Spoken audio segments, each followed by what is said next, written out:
그래요. 혼자서 이렇게 가정을 해봤어요. 가상이죠. 2000년 전에 예수님이 부활하셨다고 한다면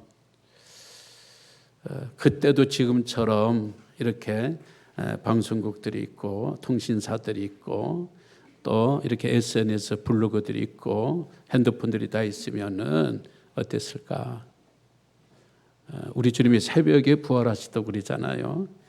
새벽에 되면서부터 온 방송 텔레비전에서 속보 또 속보. 우리가 굉장히 급할 적에는 지진이 났을 적에는 우리 핸드폰에서 엄청나게 큰 소리로 따따따따따따 이렇게 하잖아요.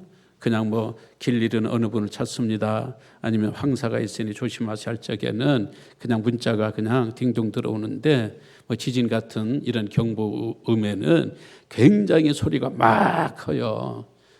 오늘 예수님이 부활하셨을 적에는 전 세계적으로 또또또또또 속보 33세 청년 죽었다가 다시 살아났다 이렇게 뭐 AP통신, 뭐 영국의 BBC 방송, 뭐 미국의 3대 방송 MBC, CBS, MBC 맞나? 그리고 저 뉴스 채널 CNN 이런 것들이 하루 종일 그 부활을 다루었을 거예요. 아니 우리 주님도 부활하실 거면 지금 33년 전에 오시고 지금 부활하시면은요 이렇게 온 방송들이 유튜브들이 이래 전부 다 빡 해주고 녹화 뜨고 그러면은 뭐 이렇게 부활을 우리가 이렇게 억지로 부활을 막 이렇게 애쓰게 설교하며 증명할 필요가 없잖아요. 이게 다 나오는데 그래도 그때 텔레비전도 없고 또 유튜브도 없고 SNS도 없고 이런 때에 또 그 참 예수님이 부활하신 것은 어떤 그 과학적인 역사적인 그런 믿음보다는 진짜 믿음 그 자체 보지 않고도 믿는 그런 믿음을 우리들에게 요구하시고 그런 믿음이 진짜 믿음이 되기 때문에 이렇게 그게 없는 시대에 일찍이 부활시키지 않았나 그런 생각을 합니다. 왜 예수님의 부활이 세계적인 뉴스가 가성적이지만 될까요? 예수님의 이 부활의 소식이 왜 세계의 모든 텔레비전 눈들을 그곳으로 돌리도록 할까요? 지금까지 죽었다가 살아난 사람이 없어요. 아무도 살아난 사람이 없어요. 이 죽음이란 이 블랙홀은요, 한번 빨아들이면 끝장나는 거예요. 한 번도 죽음이 문을 열어준 적이 없습니다. 뭐 부처님 같은 경우에 또 무함마드 이런 분이나 뭐 공자님이나 아니면은 믿음의 조상이라고 하면 굉장한 사람이잖아요. 아브라함이 죽었는데 그 문 좀 열어줄 수도 있잖아요. 부활시켜서 천국으로 다시 올라가도록 하고 그러면 이 죽음에 대해서 더 증가하고 좋고 참 어린 것들 태어난 지 얼마 되지도 않았는데 갓난아이가 죽잖아요.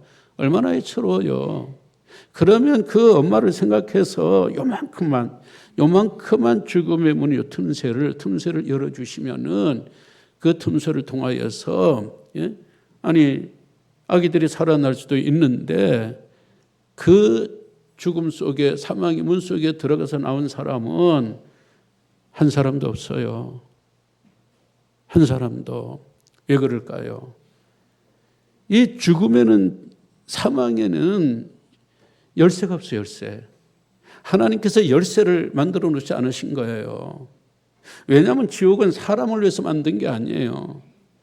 지옥은 사람을 위해서 만든 게 아니고 사탄을 위해서 만든 거예요. 사탄 들어가면 그거 뭐하러 꺼내요? 나오면 안 되잖아요. 그러니까 문만 있고 이 키는 안 만든 거예요. 키는 안 만드니까 이 죽음이라는 게 문만 있고 들어가고 누군가 열어야 되는데, 안에서건 밖에서건, 특히 밖에서 열어야 되는데 맞는 키가 없어요. 아무도 나온 적이 없습니다. 하나님께서 그 키를 만들지는 않았기 때문에 그래요. 우리 교회 그 유충상 그 집사님이 천지테크라는 회사를 운영해요. 이 천지테크 이 회사는 키만 만드는 곳이에요. 키만 제작하는 곳이에요. 하여튼 뭐 한 1000종 이상 만들었을 거예요. 그래서 제가 어저께 그제로구나 전화를 해봤어요. 집사님, 예? 어떤 자물쇠가 열기 가장 힘듭니까? 그리고 이 자동차 키에 대해서 이야기 좀 해달라고 그러니까, 자동차는 1000개당 1000개 자동차당 같은 열쇠가 나올 수 있대요. 1000개당 같은 열쇠가. 그러니까 진짜 내 차가 아닌데도 내 열쇠로 맞는 거예요. 그러나 그게 1000개당 하나니까, 뭐 1000개가 전국적으로 다 흩어져 버리고 차라는 게 수백만 개가 나오니까 절대로 만날 가능성은 없는 거예요. 오토바이는 200개당 같은 열쇠가 나올 수 있대요. 만들다 보면 200개당 나오는데 이 오토바이 자체도 뭐 전국적으로 다 흩어 판매하기 때문에 거의 없다라는 이야기예요. 한마디로 말해서 승용차나 이런 데는 2개 열쇠는 없다라는 그런 이야기예요. 그 열쇠로만 시동을 켤 수 있다는 거예요. 죽음은 하나조차도 없는 거예요. 하나조차도. 그러니까 그냥 들어가면 다 나올 수가 없는 거예요. 그래서 무서운 거예요.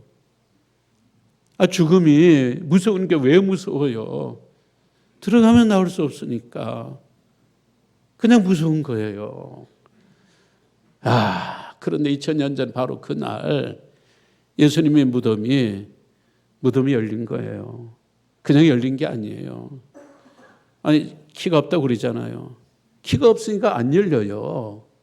그러니까 그 새벽에 어떤 일을 했는가? 2절 말씀 읽으세요. 시작. 큰 지진이 나며 주의 천사가 하늘로부터 내려와. 뭐가 났다고요? 뭐가 났다고? 큰 지진이 났어요. 지진이 나면 어때요? 지진이 나면 문들이 움직여요. 우리가 열쇠가 없으면 어때요? 열쇠가 없으면 돌멩이로 자물쇠를 막 그냥 부수든지 망치로 부수든지 아니면 권총으로 그 자물쇠를 부술 수가 있어요. 열쇠가 없으니까. 하나님은 어떻게 하셨어요? 처음부터 열쇠가 없는 죽음의 문이니까 지진을 보내세요. 지진이 보니까 이게 막 땅이 움직이니까, 무덤이 움직이니까 이 돌문이 헐렁헐렁해지는 거예요. 13년 전에 미국의 동일본 대진이 열었는데 바로 지난 1월 1일 7.6짜리가 일본에 발생했어요. 7.6짜리는요 굉장히 큰 거에 다 흔들어 버려요. 오늘 이 2000년 전 이 새벽에 이 무덤에는 7.6 정도가 아니고 더 큰 강진이 오면서 하나님께서 열쇠가 없으니까 강진을 막 흔들리게 하면서 문이 헐거덩거리니까 이게 그다음 보세요. 천사가 돌을 굴러냈어요. 하나님께서 지진이라는 것은요 구약에서 이 지진은 하나님의 강림을 뜻합니다. 하나님이 이 죽음의 현장에 생명의 주인이고 영원한 생명이신 하나님께서 이 죽음의 현장에 오셔서 지진으로 이 문을 흔들어버리고 천사가 돌을 굴러내니까 예수 그리스도께서 부활하신 거예요. 할렐루야. 예수 그리스도는요 당신이 그 안에서 무덤 속에서 막 문을 흔들고 그래서 나온 게 아니에요. 살았을 적이 기적이고 살았을 적이 능력이고 살았을 적에 당신도 죽은 사람 살린 적이 있거든요. 살았을 적에는 안전병가 일으켰는데 죽은 사람이 무슨 기적을 행해요? 죽은 사람에게 무슨 능력이 있어요? 그러니까 예수 그리스도께서 당신 자신이 살아나신 것이 아니라 누가 살려주셨어요? 하나님이 살려주셨어요. 왜? 처음부터 이건 약속이 돼 있어요.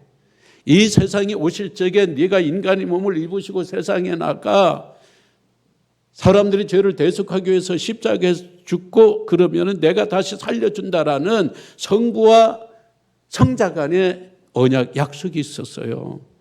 그 약속에 근거해서 하나님께서 이 예수 그리스도를 살려내신 거예요. 할렐루야. 이 대단한 일이 벌어진 겁니다. 그러면은 이 예수 그리스도의 부활이 오늘 우리와 어떤 관계가 있는가? 오늘 이 바름교회에서 연합으로 그 예배를 들으면서 저한테 오신 성도님들을 축하하는 축사를 해달라고 그래요. 축사. 이게 말이 돼요? 축하는 누가 받아야 돼요? 예수님이 축하를 받아야죠.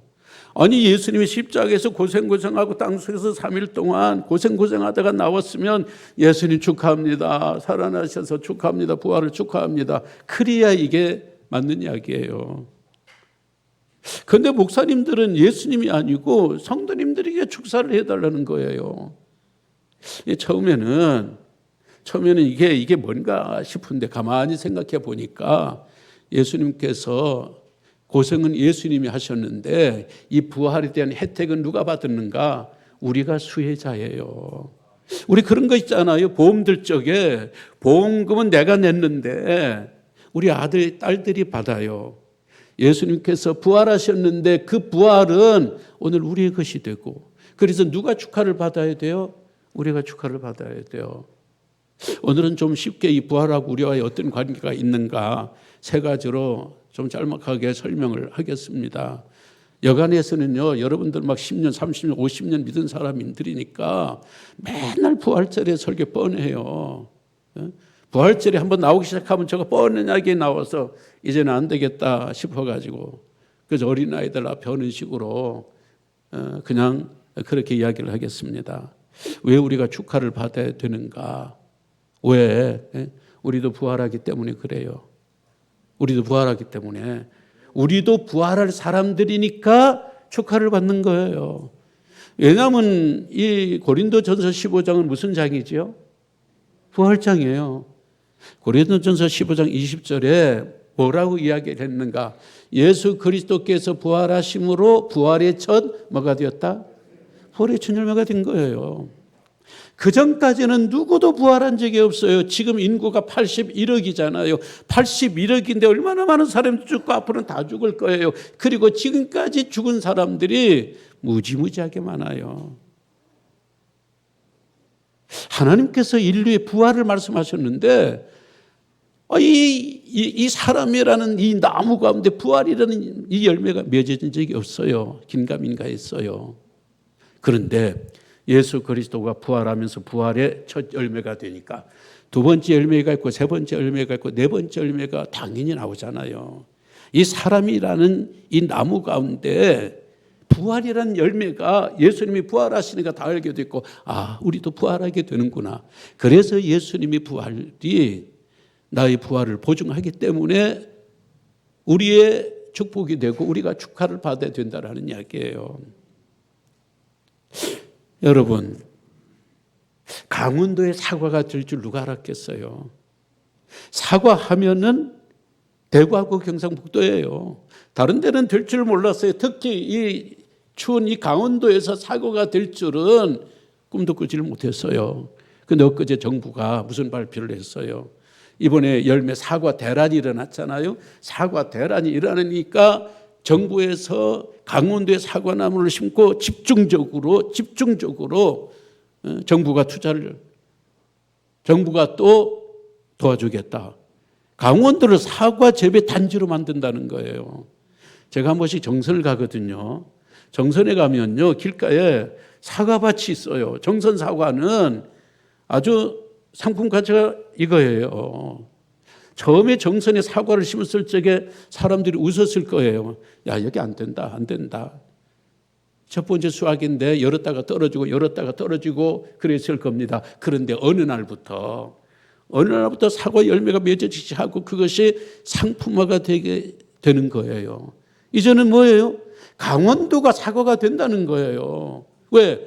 이게 이렇게 열매가 맺지 않냐, 상품이 나왔지 않냐. 이제는 강원도도 사과가 맺을 수 있다. 이 추위에도, 이 기후에도 먼저 난 사과들은 다음에 나올 사과들을 증명해 주는 거예요.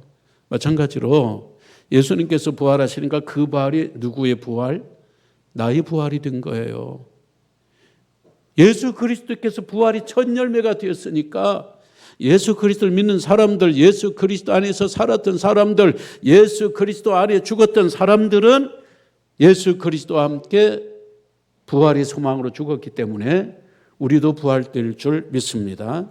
예수님의 부활이 우리의 부활이 될 줄로 믿습니다. 두 번째는 예수 그리스도의 부활이 우리의 죄를 사해해 주는 징표가 됐습니다. 예수님께서 십자가에서 죽으셔서 만약에 부활하지 못하면은요, 우리의 부활은 물론 우리의 죄 사함도 받을 방법이 없어요. 예수님의 가르침만 따르고 절대로 우리의 죄를 사함 받을 수가 없습니다.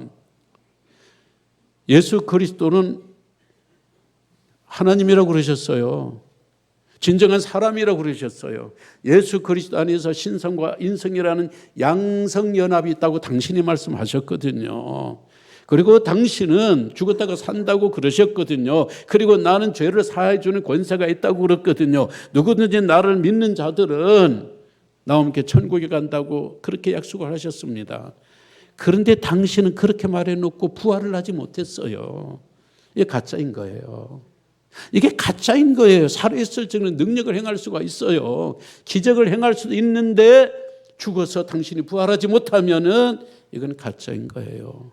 그렇게 되면은 암만 예수 그리스도가 우리 위해서 죽었다 할지라도 십자가에서 우리의 모든 죄를 대속해서 당신이 안고 가시다 할지라도 살아날 적에 이 죄의 문제가 해결되는 것이지, 당신이 살지 못하고 당신의 가르침만 남기고 그 가르침을 우리가 열심히 따른다고 하여서 이 죄의 문제는 해결될 수가 없는 겁니다. 그런데 예수님께서 살아나심으로 예수님이 참이라는 것, 참이기 때문에 예수님의 가르침이 참이라는 것, 그리고 우리의 모든 죄를 전부 다 지시고 이 무덤 속에서 깨끗하게 해결되고 나오셨다는 것, 이 부활은 우리들에게 그것을 말해주는 겁니다. 예수 그리스도께서 온 인류를 위해서 죽으셨다고, 피 흘리셨다고 해서요, 다 세상 사람들을 위해서 피 흘린 건 아니에요.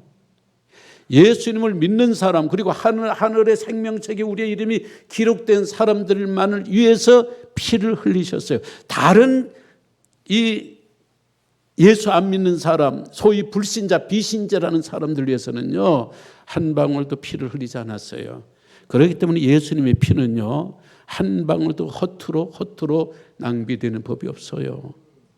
예수님은 모든 사람을 위해서 부활하고 살아나는 것이 아니라 당신을 믿는 사람들, 천국에 갈 사람들만을 위해서 살아났어요. 왜? 그들의 죄를 없애기 위해서.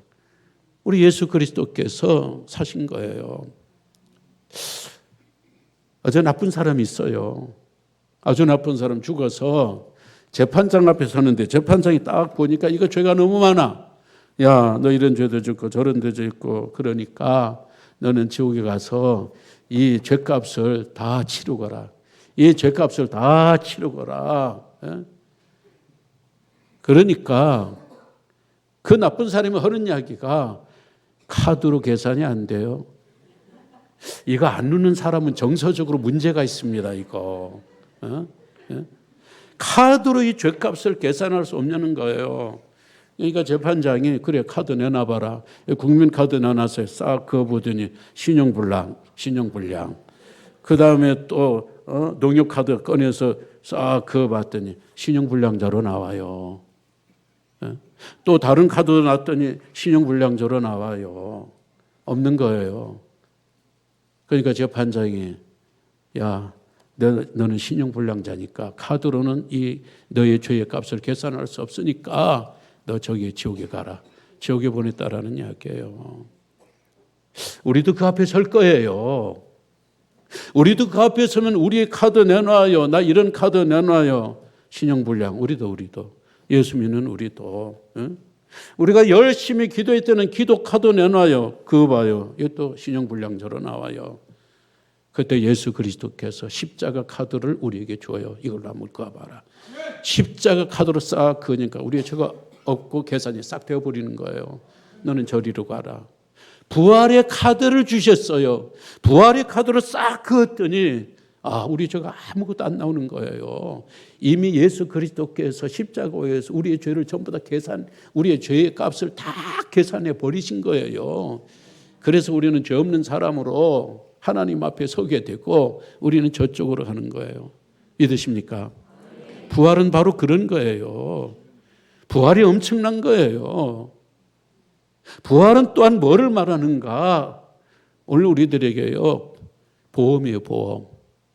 보험을 말입니다.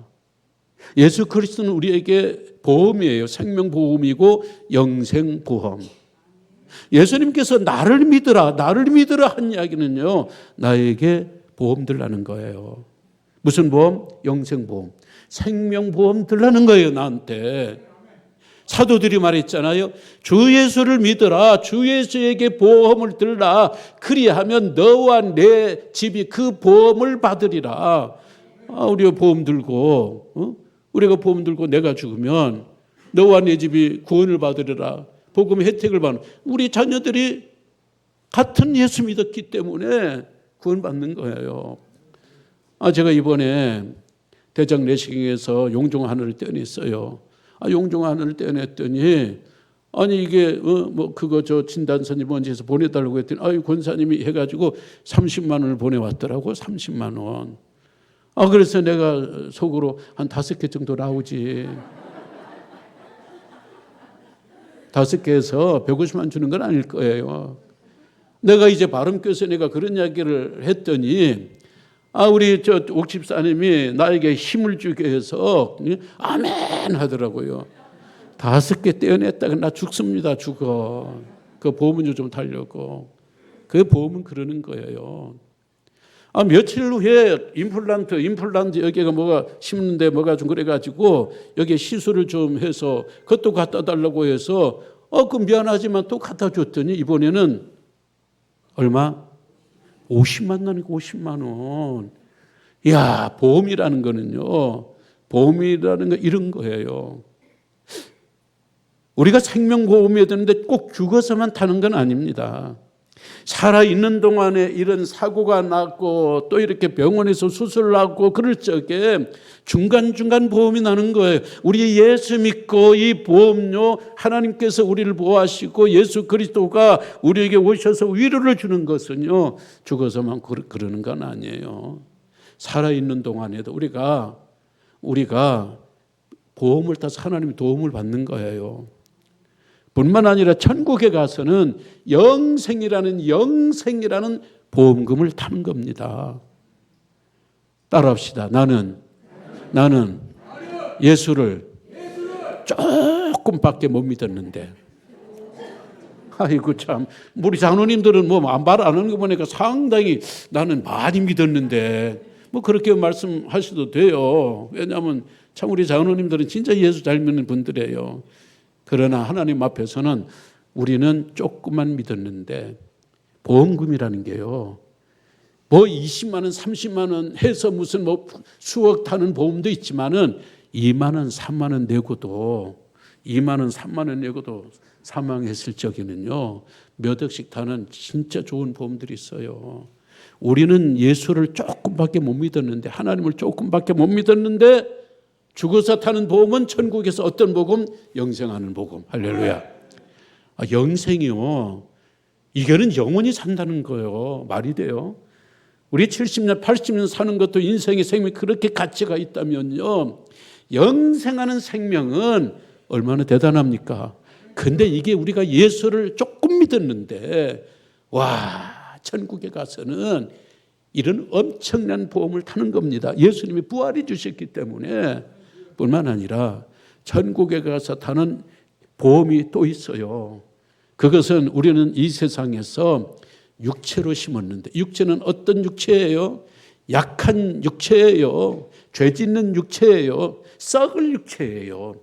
이게 썩을 육체로 담보로 보험을 들었는데 세상에 천국에 가서는요 영원히 썩지 않을 몸으로 하나님께서 그런 보험을 타도록 해주시더라 그 말이에요. 맨날 골골하고 병들고 그런 몸으로 예수 믿고 예수 보험 들었더니 세상에 천국 가서는요 한 번도 병하고는 전혀 관계없는 소위 영체라는 아주 신령한 이 신령한 육체로 하나님께서 우리에게 보험금을 주시더라라는 이야기예요. 그러니까 우리가 예수 잘 믿어야 되겠어요? 그냥 믿지 말아야 되겠어요? 옳지. 난 믿지 않는 사람들은 무슨 배짱으로 살고, 난 예수 믿지 않는 사람들이요 무슨 배짱으로 죽는지 몰라. 예수 안 믿으면서 죽을 적에 야 진짜 이거 죽음 이후에 세상에 없는 줄 아는데 혹시나 진짜 죽음 이후에 세상이 있으면 어떻게 될까? 저 교회에서 말하는 그런 세상이 있으면 어떻게 될까? 예수 믿어버려요. 그 걱정하면은. 그러면 없으면은 미쳐본전이잖아요. 왜? 교회 다녀서 우리가 맨날 뭐 나쁜 설교를 해요. 좋은 설교를 하죠. 좋은 또 강의를 생각해도 얼마나 좋은 강의고 얼마나 좋은 이야기예요.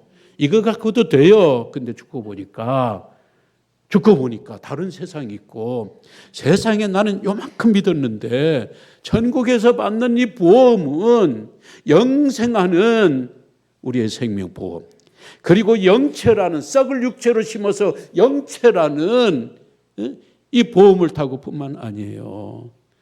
우리가 그리워하던 사람들, 우리보다 먼저 간 사람들, 자녀들, 남편, 아내, 부모들의 이 보험금으로 그분들을 만나는 엄청난 보험을 우리가 타게 되는 겁니다. 예수님이 부활해 주셨기 때문에 이게 가능한 거예요. 부활은 이렇게 우리에게 엄청난 혜택을 주니 여러분들이 제가 이 부활절에 축하를 받아도 되겠죠. 우리가 축하를 받아도 되겠죠. 축하를 받아도 돼요. 우리가 그런 사람들이에요. 우리가 세상에서 다른 이런저런 축하를 받을 수 있는 그런 게 없다 할지라도, 남들처럼 축하받는 그런 삶을 살지 못한다 할지라도 부활이라는 걸 믿고 살면, 부활이라는 게 우리의 진정한 믿음이 된다면요, 와, 우리가 천국에서 이렇게 영생하는 생명 얼마나 귀해요. 얼마나 귀해요. 이거 받는 거예요.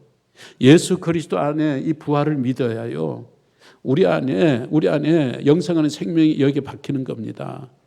하나님께서 어떻게 예수 살려주었어요? 예수 속에 신성이라는 신성이 들어있습니다. 하나님도 신성이잖아요. 신성이 오니까, 강림하니까, 지진이 일어나니까 신성과 신성끼리 붙으면서 벌떡 일어나는 거예요. 죽었던 생명이 다시 살아났고. 왜냐면요, 자석은요 아무거나 붙는 게 아니에요. 자석을 갖다 대고 해서 종이가 달라붙어요. 유리가 갖다 달. 쇠붙이만 붙어요. 쇠붙이만 딱 솟아올라요. 부활을 믿는 사람들을 하나님께서 우리를 일으키시는 것은 예수 그리스도를 믿을 적에 그분의 생명의 씨앗이 우리에게 있는 거예요. 예수님이 생명이 있기 때문에 하나님이 생명하고 딱 부딪히니까 우리를 이렇게 세워주시는 놀라운 역사가 있게 된 겁니다. 이제 말씀을 맺겠습니다. 터키에서 말씀을 전하는 선교사님이 어떻게 이 복음을 전할까 생각하다가 이 무슬림 한 사람을 붙들고 청년을 붙들고 이야기를 합니다. 어떤 여행자가 있었습니다. 여행지를 가는데 길을 모릅니다. 이쪽으로 가야 되나 저쪽으로 가야 되나. 그런데 두 사람이 있었습니다. 한 사람은 산 사람이고 한 사람은 죽은 사람입니다. 내가 가고자 하는 길을 산 사람에게 물어야 하겠습니까? 죽은 사람에게 물어야 되겠습니까? 그랬더니 그 청년이 하는 이야기가 당연히 산 사람에게 물어야죠. 죽은 사람에게 어떻게 묻고 어떻게 대답합니까? 산 사람에게 물어야 됩니다. 선교사님이 그 청년에게 딱 그러는 겁니다. 근데 왜 당신들은 왜 죽어 있는 무함마드에게 당신들의 길을 묻고 있는 겁니까? 왜 죽어 있는 무함마드에게 그 내세의 그 길을 묻고 있는 겁니까? 예수 그리스도는 부활하셨고 지금도 살아계신 분이니까 살아계신 분에게 길을 묻고 살아계신 분에게 내세를 물으세요. 이게 진실 아니겠습니까? 그런 이야기를 하더라는 거예요. 그래요. 오늘 여러분들은 살아있는 사람에게 여러분들의 생애를 맡기겠습니까?